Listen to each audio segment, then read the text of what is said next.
ఈరోజు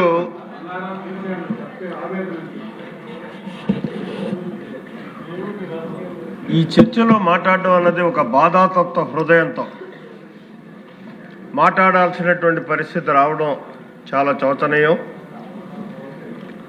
ఎందుకంటే హిందూ సమాజంలో హిందువుల యొక్క మనోభావాన్ని దెబ్బతీసేటటువంటి విధంగా గత పాలకులు వ్యవహరించినటువంటి తీరు చూస్తే ఇక్కడ ఒక లడ్డూతోటే ప్రారంభం కాలేదు అధ్యక్ష. వాళ్ళ పాలన మొదలుపెట్టిన దగ్గర నుంచి విధ్వంసంతో మొదలై ఏదో గతంలో భారతదేశం మీద దండు తెచ్చినటువంటి విదేశీయులు చేసేటటువంటి అకృత్యాలన్నింటినీ కూడా గత పాలకులు చేసినటువంటి పరిస్థితి ఉంది. ఎందుకంటే ఎక్కడ ఏ హిందూ గుడి ఉంటే ఆ గుడిలో ఏదో ఒక అపచారం చేసినటువంటి పరిస్థితి.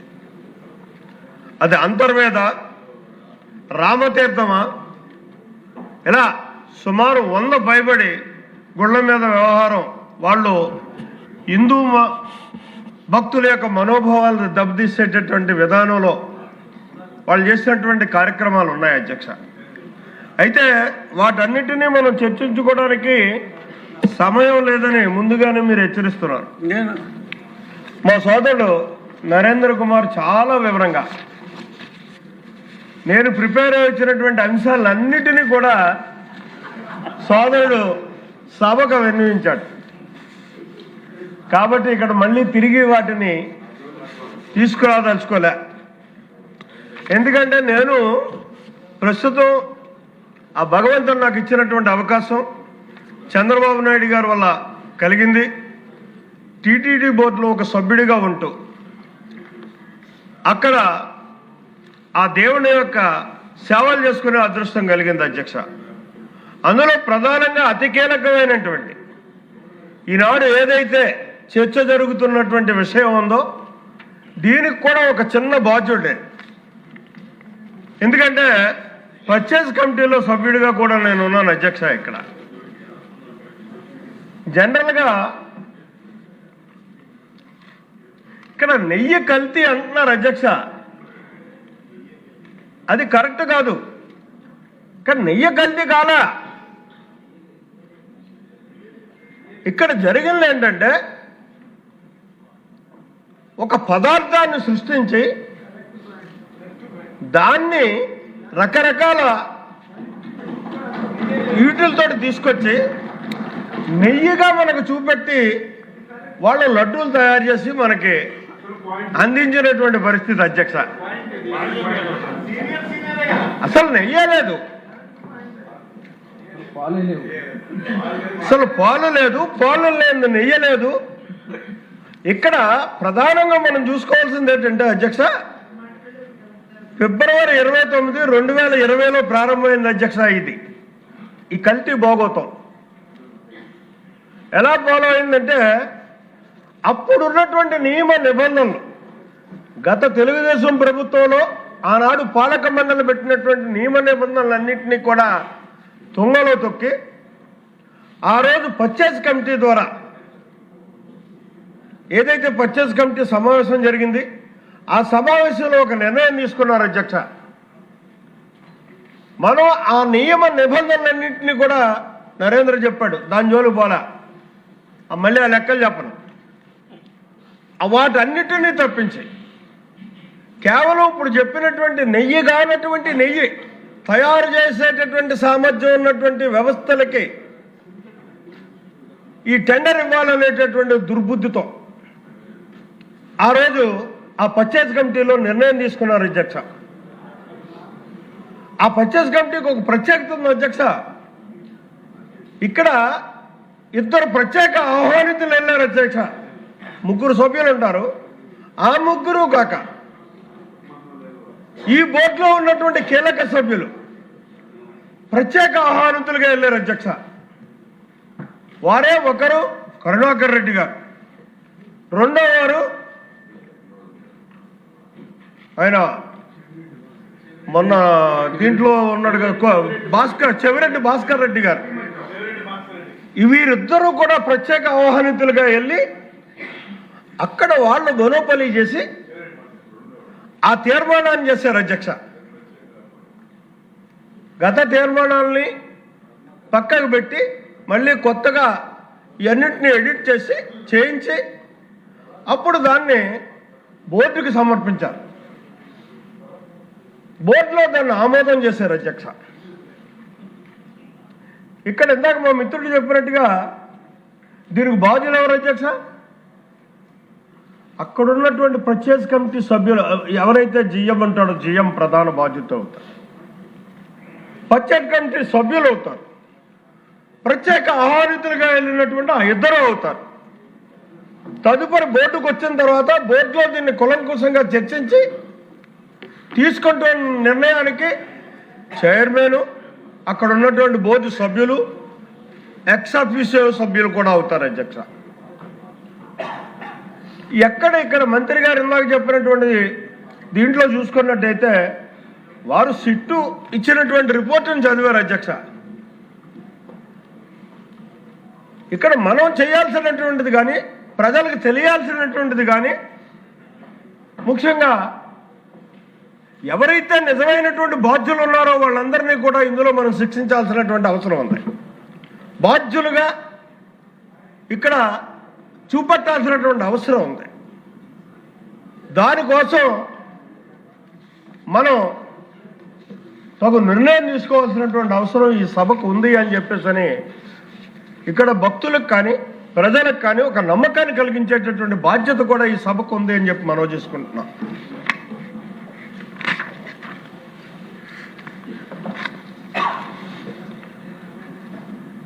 ఇక ముఖ్యంగా చూసుకుంటే అధ్యక్ష, ఇక్కడ సుబ్బారెడ్డి గారు చెప్పగానే చెప్పాడు, పాపం తప్పులు జరిగాయని చెప్పేసరి.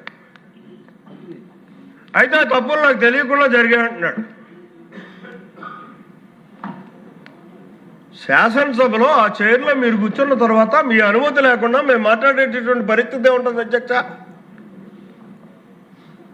తప్పుగా మాట్లాడినా రైట్గా మాట్లాడినా మీకు తెలుస్తుంది.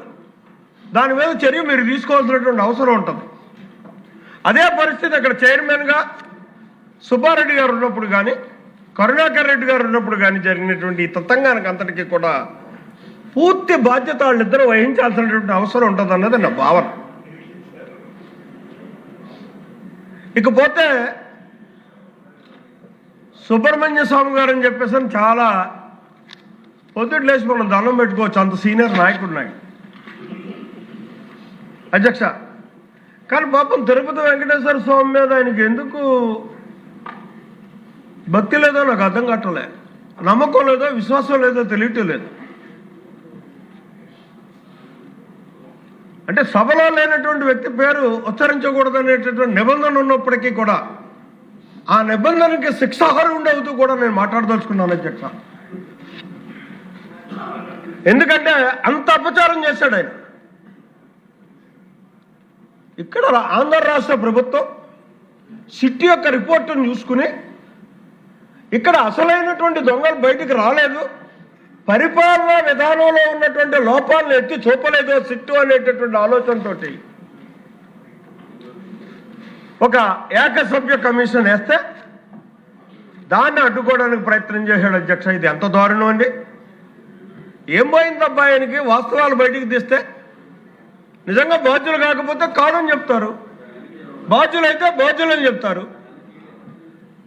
దానికి కారణం ఎవరు అధ్యక్ష? మాజీ ముఖ్యమంత్రి వాడు, నేటి పులివెందుల శాసనసభ్యుడు, చాలా ఇద్దరు మిత్రులు అధ్యక్ష. ఎందుకంటే నాకు తెలుసు, ఆయన పక్కన నేను చాలా రోజులు పనిచేశాను, మీరు ఉన్నారు, మనమంతా కలిసి పనిచేసాం.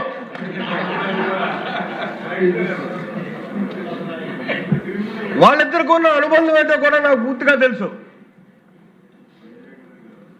కాబట్టి ఇక్కడ ఖచ్చితంగా ఇది జగన్మోహన్ రెడ్డి యొక్క ప్రోద్బలంతో జరిగినటువంటి కార్యక్రమం అని మాత్రం మనం ఇక్కడ విశ్వసించాల్సినటువంటి అవసరం ఉంది అధ్యక్ష.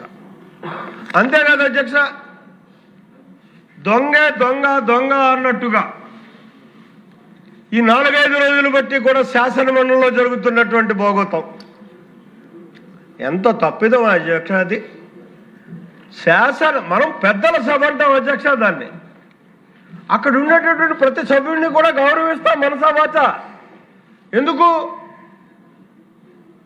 మనం ఇక్కడ విశ్లేషించి పరిశీలించి మనం చేసినటువంటి ఏ కార్యక్రమాలన్నా సరే, ఏ చట్టాలన్నా సరే, ఏ బిల్లునైనా సరే శాసన మండలిలో వాళ్ళు మళ్ళీ తిరిగి పరిశీలన చేసి అందులో సరిదిద్ది తప్పొప్పులుంటే మనకు తెలియజేసి దాన్ని ఆమోదించేటటువంటి సభ.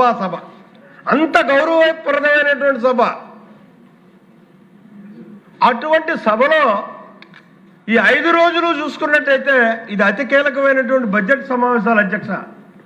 ప్రతి నిమిషం ప్రతి అణువు కూడా మనం బడ్జెట్ మీద ఆలోచన చేయాల్సినటువంటి బాధ్యత ఉన్నటువంటి ఇటు శాసనసభ్యులుగా మనకు కానీ, శాసన మండలి సభ్యులుగా వాళ్ళకు కానీ ఆ సమావేశాలన్నింటినీ నిర్వీర్యం చేస్తారు అధ్యక్ష. 5 రోజులు కూడా కేవలం రాజకీయం కోసం చంద్రబాబు నాయుడు గారి మీద అభూత కల్పన సృష్టించాలనేటటువంటి ఆలోచనతో వాళ్ళ వ్యవహరించినటువంటి తీరు చూస్తే చాలా దారుణంగా అనిపించింది అధ్యక్ష. అంతేకాదు అధ్యక్ష, ఇంకొక అడుగు ముందుకొచ్చారు.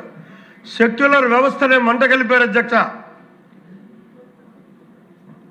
అసలు ఇక్కడ మతాల గురించి కానీ, మతపరమైనటువంటి అంశాల మీద కానీ మనం ఎంత తక్కువగా మాట్లాడుకుంటే అంత సెక్యులర్ వ్యవస్థను మనం పరిరక్షించిన వాళ్ళు అవుతాం అధ్యక్ష.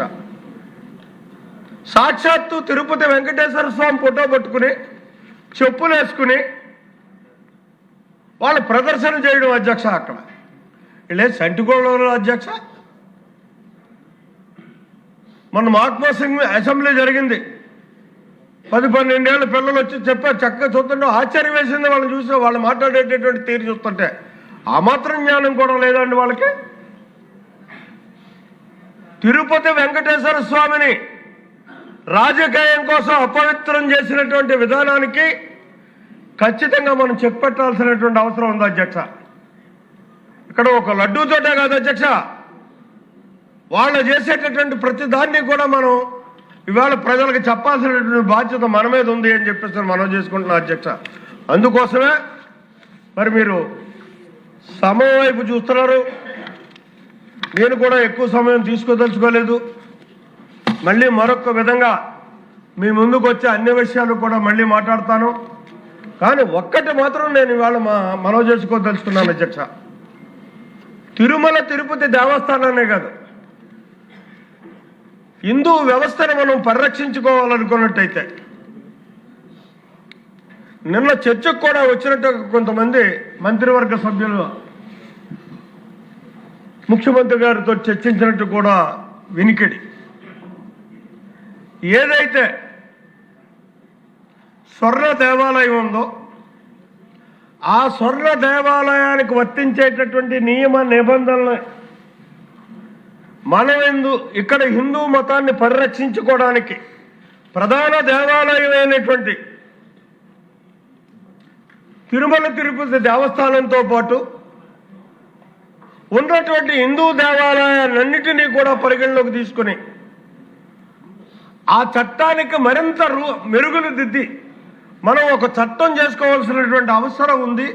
అప్పుడే హిందూ మతం ఇక్కడ బతికి బట్టగడుతుంది, హిందువుల విశ్వాసాన్ని మనం పొందగలుగుతామని చెప్పేసి తప్పనిసరి పరిస్థితుల్లో నేను ఇందాక అన్నటువంటి సెక్యులర్ వ్యవస్థకి విఘాతం కలిగేటటువంటి మాటలు నావైనప్పటికీ కూడా ఒక హిందువుగా బాధాతత్వ హృదయంతో ఇవాళ నేను ఈ ప్రపోజల్ని మీ ముందు పెడుతున్నాను అధ్యక్ష.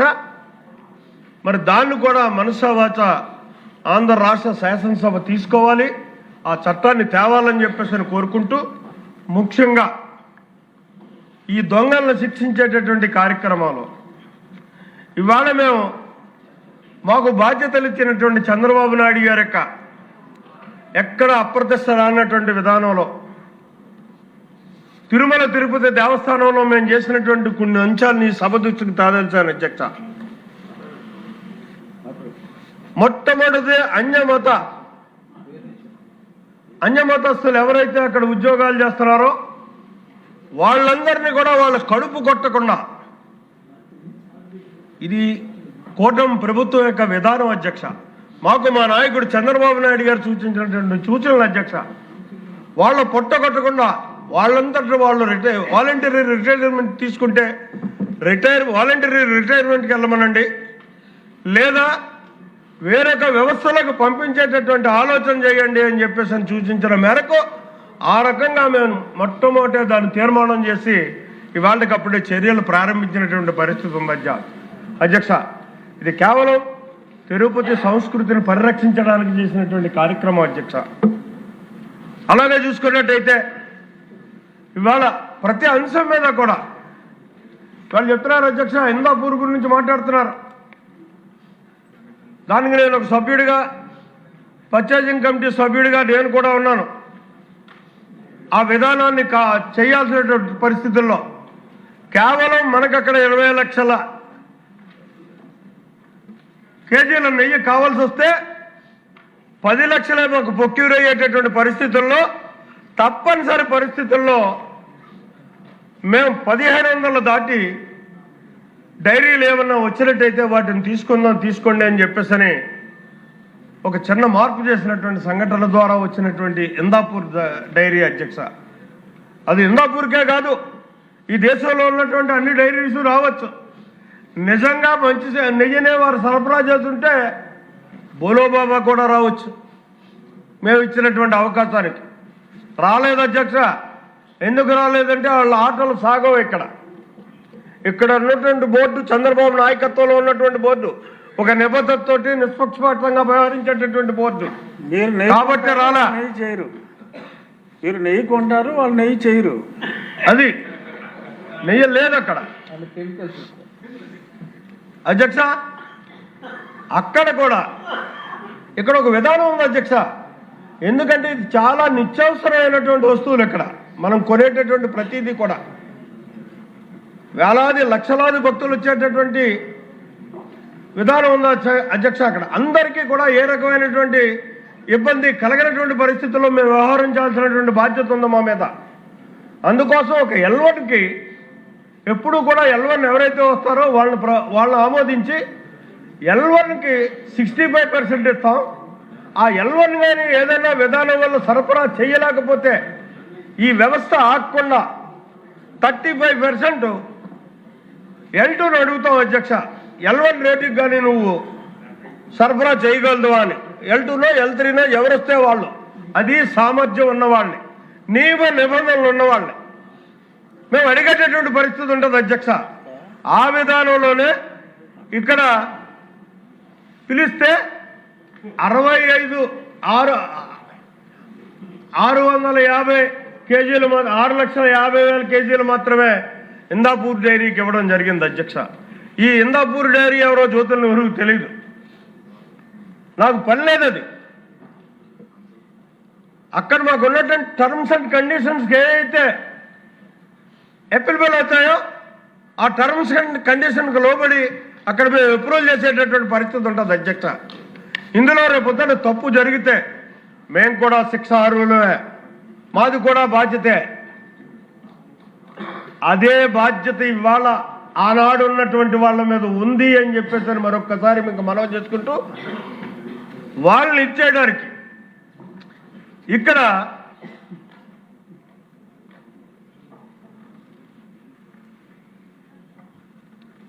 సంపూర్ణమైనటువంటి దర్యాప్తు ఇవాళ సిట్టును నేను తప్పు పట్టదలుచుకోలేదు అధ్యక్ష.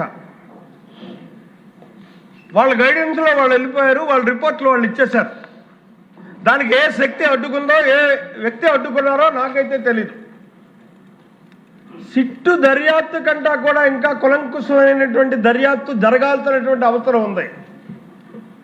దానికి ఇవాళ ఏదైతే సింగిల్ వ్యక్తిని మనం దర్యాప్తు సంస్థకు నియమించామో దానివల్ల భవిష్యత్తులో కూడా ఆటంకాలు వచ్చేటటువంటి పరిస్థితి ఉంటుంది. ఒక్కంత ఆలోచన చేయండి అధ్యక్ష.